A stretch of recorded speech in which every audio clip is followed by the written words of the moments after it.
नमस्कार साथियों, मैं अनीता दुबे संस्कृत भास्कर में आपका स्वागत करती हूँ। साथियों, आज हम कक्षा 6 संस्कृत की पुस्तक रुचिरा प्रथम भाग के 5वें पाठ को पढ़ेंगे।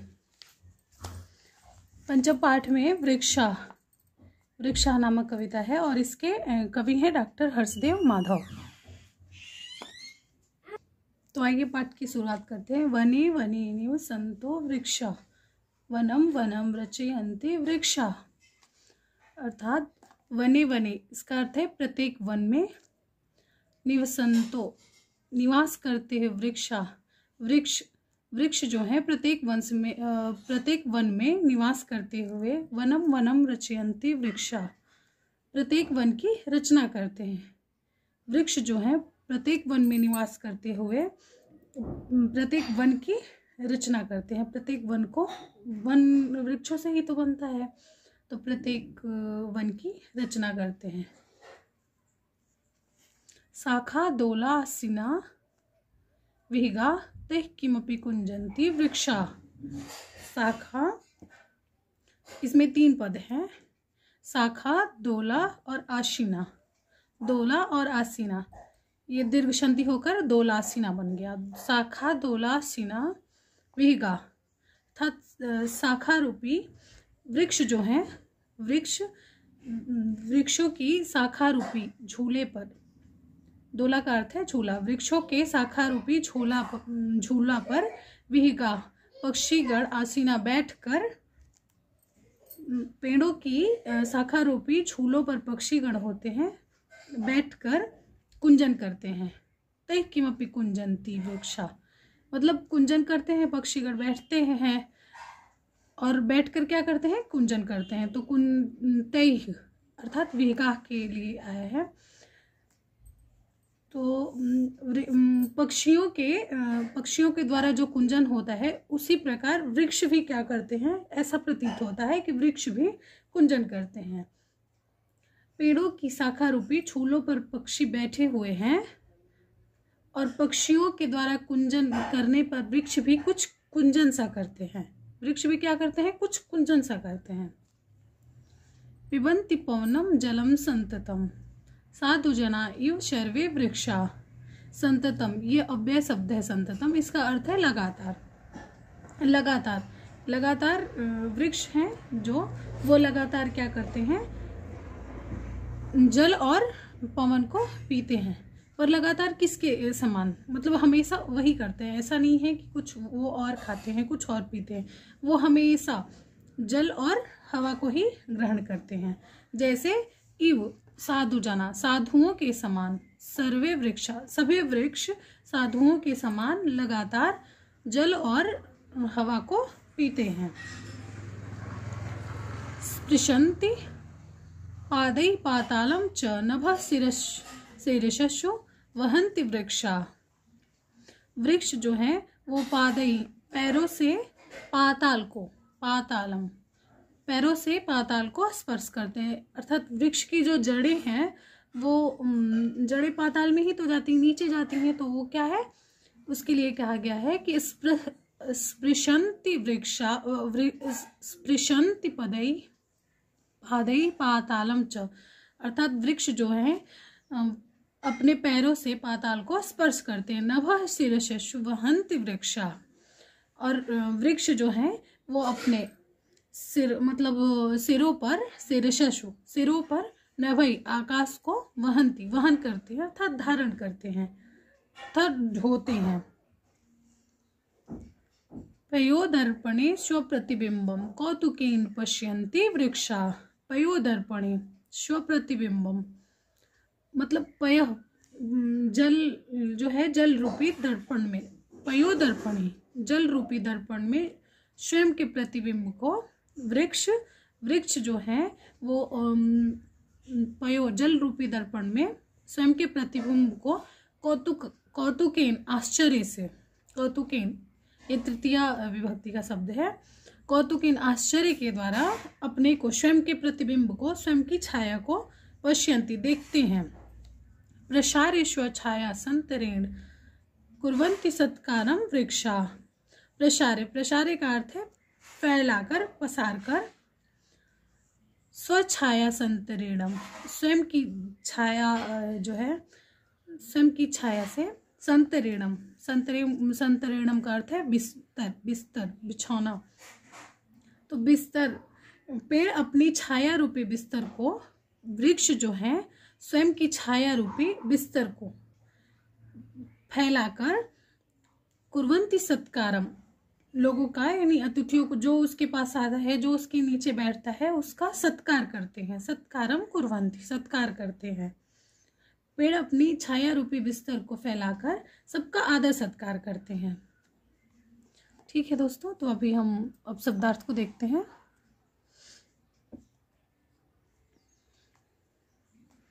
वने वने, वने वने का अर्थ है प्रत्येक वन में। निवसंतः वने वने, प्रत्येक वन में। और वने ये शब्द क्या है, वने शब्द क्या है, ये सप्तमी का एक वचन है, नपुंसकलिंग। वनम, वन शब्द का सप्तमी एक वचन का रूप है। निवसंतः, निवास करते हुए। रचयन्ति, रचते हैं। शाखा, शाखा का अर्थ है डालियां, पेड़ की जो वृक्ष की डालियां निकली हुई रहती हैं उन्हीं को शाखा कहते हैं। दोला, दोला का अर्थ है झूला, हम पीछे पढ़ भी चुके हैं। आसीना, आसीना का अर्थ है बैठे हुए। विहगा, विहगा का अर्थ है पक्षीगण। किमपि, किमपि का अर्थ है कुछ भी। कुजंती, कुजंती है कूकते हैं। संततम, संततम अव्यय शब्द है जिसका अर्थ है निरंतर या लगातार। साधु जना, साधु जना का अर्थ है तपस्वी लोग या फिर सज्जन लोग। इव, इव का अर्थ है के समान। पिबंती, पिबंती का अर्थ है पीते हैं। स्पृशंति, स्पृशंति का अर्थ है स्पर्श करते हैं। नभ, नभ शब्द का अर्थ है आकाश को। नभ, नभस, नभस शब्द का, नभस शब्द के एक वचन, प्रथमा एक वचन में भी बनता है नभ, और द्वितीय एक वचन में भी नभ शब्द। और शिरसशु, शिरसशु शब्द का अर्थ है सिर पर। ये भी शिरस शब्द है, शिरस के सप्तमी एक वचन में शिरसशु बनता है, शिरसशु, सिर पर। वहंती, वहंती ढोते हैं। वह धातु है, वह का प्रथम पुरुष बहुवचन का रूप है वहंती। पयो दर्पणी, जल रूपी दर्पण में। स्व प्रतिबिंबम, अपने यानी स्वयं के प्रतिबिंब को, अर्थात छाया को, स्वयं की छाया को। पश्यन्ति, देखते हैं।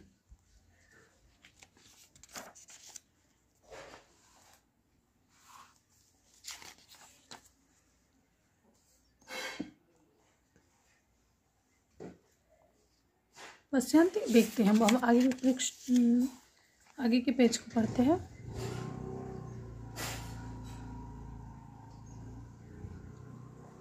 कौतुकेन, कौतुकेन का अर्थ है आश्चर्य से। प्रसारे, प्रसारे अर्थात फैलाकर।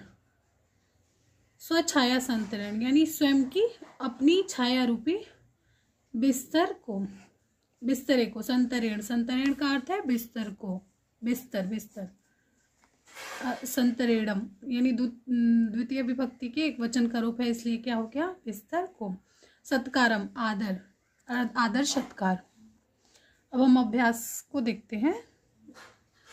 अभ्यास में पहले प्रश्न को, वचनानुसारम रिक्त स्थानानि पूरयत, वचनों के अनुसार रिक्त स्थान को पूरा करिए। वनम एक वचन में, वने द्विवचन में, वनानि। वैसे ही अभी हमें शब्द दिया हुआ है उसे हमें पूरा करना है। जले है द्वितीय विभक्ति द्विवचन में, प्रथमा विभक्ति के द्विवचन में, तो हमें क्या, यहाँ हम जलम एक वचन में, जले जलानी। बिंबम बिंबे बिंबानी।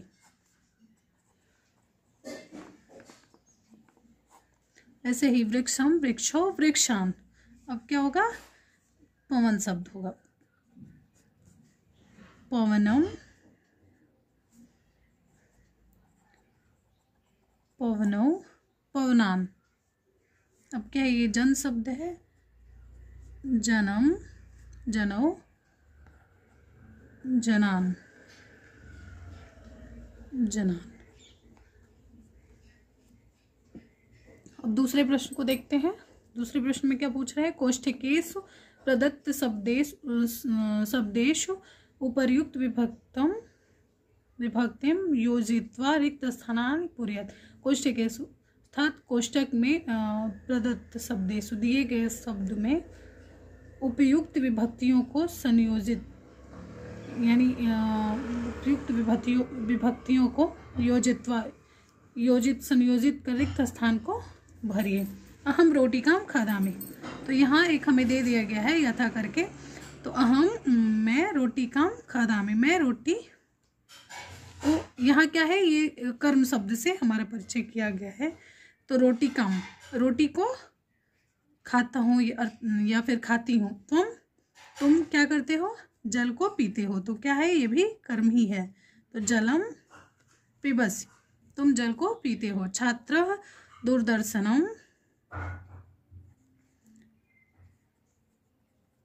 दूरदर्शनम पश्यति, छात्र दूरदर्शन को देखता है। अब आगे देखते हैं ग को। वृक्षा पवनम, वृक्ष जो है हवा को पीते हैं। ताह मतलब स्त्रीलिंग बहुवचन का शब्द है। ताह कथाम लिखन्ति, वह कथा को, वे सब कथा को लिखती हैं। आवाम हम दोनों, जंतुशालाम गच्छावः, हम दोनों जंतुशाला को जाते हैं। अधोलिखितेषु, तीसरा प्रश्न है, अधोलिखितेषु वाक्येषु कर्तृपदानि पदानि चिनोत, मतलब अधोलिखितों में वाक्यों में कर्ता पद को चुनना है। तो इसमें कौन सा कर्ता है ये हमें देखना है। अभी क्या है, ये वृक्षा नभः शीर्षेषु वहन्ति, तो इसमें कर्ता हमें क्या दिखाई दे रहा है, वृक्षा। इसका पहले हम अर्थ कर लेते हैं, उसके बाद हमें समझ में आ जाएगा कि कौन सा कर्ता पद है। तो वृक्ष क्या करते हैं, वहन करते हैं। किसको वहन करते हैं, नभ, आकाश नभः शीर्षेषु वहन्ति, वृक्ष जो है नभ मतलब आकाश को सिर पर वहन करते हैं, आकाश को। तो ये क्या हो गया, नभ सब द्वितीय एक वचन में है, तो ये हमारा कर्म हो गया। तो सिर पर, और कहाँ वहन करते हैं, अपने सिर पर। तो ये क्या हो गया, वृक्षा। कौन वहन करता है, हमें कौन से कर्ता का पता चल जाता है। तो कौन क्या है, कौन वृक्षा है। तो वृक्षा शब्द क्या है, कर्ता पद है। विहगाः वृक्षेषु कुजन्ति, पक्षीगण जो हैं वो कहाँ, वृक्षों पर कुंजन करते हैं। तो कौन कुंजन करता है, पक्षीगण। ग है, पयोदर्पणे वृक्षाः स्वप्रतिबिंबम पश्यन्ति, जल रूपी दर्पण में वृक्ष जो है अब स्वयं के प्रतिबिंब को देखते हैं। तो कौन देखते हैं, वृक्ष देखते हैं। कृषकः अन्नानि उत्पादयति, कृषक क्या करते हैं, अन्न का उत्पादन करते हैं। कौन उत्पादन करता है, कृषक। सरोवरे मत्स्याः सन्ति, सरोवर में मछलियां होती हैं। तो कौन होती हैं वहां सरोवर में, मछलियां होती हैं। अब चौथे प्रश्न को देखते हैं। प्रश्ना नाम उत्तराणि एक पदेन लिखत, प्रश्नों का उत्तर जो है वो एक पद में हमें लिखना है। वृक्षा कई पातालम स्पृशन्ति, हम पीछे जो हम अपना पढ़ चुके हैं कविता, उसी से हमें उत्तर इसमें देना पड़ेगा। तो वृक्षा कई पातालम स्पृशन्ति, वृक्ष जो है किससे पाताल को स्पर्श करते हैं। तो हम क्या पढ़े हैं, स्पृशन्ति पादैः पातालम च, ऐसा पढ़े हैं ना हमने, स्पृशन्ति पादैः पातालम च। वृक्ष जो है क्या, किससे, पादैः, अपने पैरों से स्पर्श करते हैं। वृक्षा किम रचयन्ति, वृक्ष किसकी रचना करते हैं। तो पहले हम पढ़े हैं ना, वनम वनम रचयन्ति वृक्षा, तो किसकी रचना करते हैं, वन की। वनम, वनों की रचना करते हैं ना वृक्ष। विहगा कुत्र आशीना, जो पक्षीगण होते हैं वहाँ वो कहाँ आसीन होते हैं, पक्षीगण। तो हमने क्या पढ़ा था, तो पढ़ा था ना, विहगा शाखा दोला सीनाह, तो विगा कहाँ आसीन होते हैं, शाखा रूपी वृक्ष पर। तो शाखा दोला। कौतुकेन वृक्षा किम पश्यन्ति, आश्चर्य से वृक्ष जो हैं क्या देखते हैं, आश्चर्य से वृक्ष किसको देखते हैं। तो आश्चर्य से वृक्ष स्वयं के प्रतिबिंब को देखते हैं। पीछे हमने क्या पढ़ा था, पयो दर्पणे स्व प्रतिबिंबम कौतुकेन पश्यन्ति वृक्षाः, अर्थात मतलब जल रूपी दर्पण में स्वयं के प्रतिबिंब को आश्चर्य से देखते हैं वृक्ष। तो हम क्या लिखेंगे यहाँ, श्व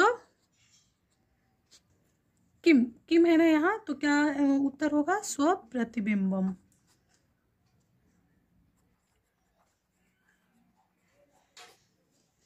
अपने छाया को, अपने प्रतिबिंब को आश्चर्य से देखते हैं। अभी क्या है ये 5वां प्रश्न, समुचितै पदै रिक्त स्थानानि पूरयत, यानी जो पद दिए गए हैं उसमें रिक्त स्थानों को भरना है। तो अभी क्या है, ये उदाहरण हमें दे दिया गया है, गजः गजौ गजाः। अब हमें क्या करना, अश्वः अश्वौ अश्वाः। एक वचन दिया गया है, हमें द्विवचन और बहुवचन लिखा।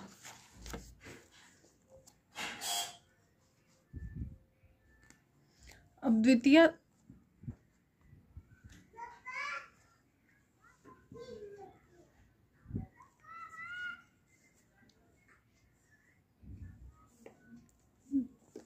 विभक्ति, सूर्यम सूर्यौ सूर्यान, अर्थात हमारा ये प्रथमा विभक्ति था। द्वितीय, यहाँ हमें 7 विभक्तियां देखने को मिली हैं। तो अभी हम सूर्य शब्द के द्वितीय विभक्ति को देख लिया, हम चंद्र शब्द के द्वितीय विभक्ति को बनाएंगे। तो क्या होगा, चंद्रम चंद्रौ चंद्रान। तृतीय विभक्ति में क्या होगा, बिडालेन बिडालाभ्याम बिडालय। और यहाँ क्या होगा, मंडूकाभ्याम। ये दिया गया है द्विवचन में, तो हम एक वचन का क्या बनाएंगे, मंडूकेन मंडूकाभ्याम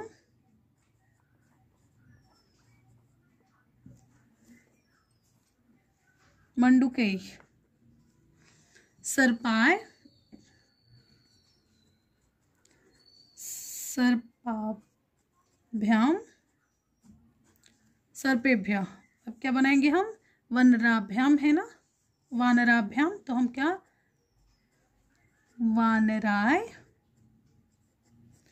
वानराभ्याम वानरेभ्यः।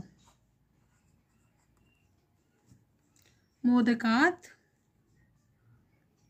हम पंचमी कैसे बनाएंगे, मोदकात् मोदकाभ्याम मोदकाभ्याम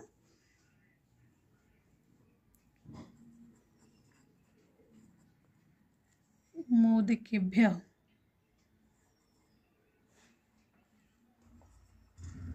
मोदकेभ्यः।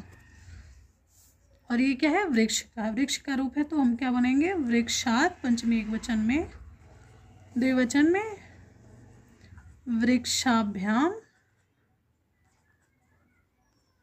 और बहुवचन में बना है वृक्षेभ्यः। षष्ठी का क्या है, जनस्य जनयो जनानाम, तो ये क्या है, सुका नाम है ना,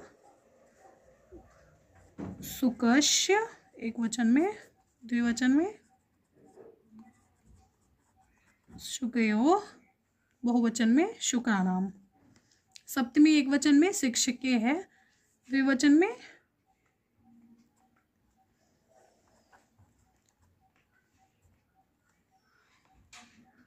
शिक्षकयोः शिक्षकेषु।